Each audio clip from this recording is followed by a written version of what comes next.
সারা দেশে উদযাপিত হচ্ছে সনাতন ধর্মাবলম্বীদের অন্যতম ধর্মীয় উৎসব দোল পূর্ণিমা বা হোলি উৎসব।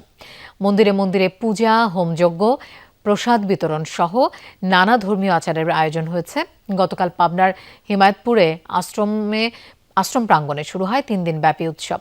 আজ উৎসবের দ্বিতীয় দিন উষা লগ্নে মাঙ্গলিকী ও প্রভাতে সমবেত প্রার্থনার মধ্য দিয়ে শুরু হয় আয়োজন।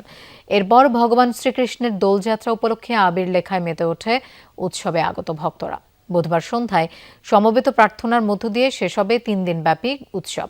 গোপালগঞ্জে ধর্মীয় ভাবগাম্ভীর্যের সাথে পালন হচ্ছে দোলযাত্রা ও গৌর পূর্ণিমা। জেলা শহরের কেন্দ্রীয় কালীবাড়ি মন্দির, বটতলা পূজা মণ্ডপ, খাটরা সার্বজনীন কালীবাড়ি সহ বিভিন্ন মন্দিরে পূজা অর্চনার মধ্য দিয়ে উৎসব শুরু হয়। পূজা শেষে সবাই মেতে ওঠে দোল উৎসবে। দিনটি উপলক্ষে জেলার বিভিন্ন স্থানে গ্রামীণ মেলা বসেছে।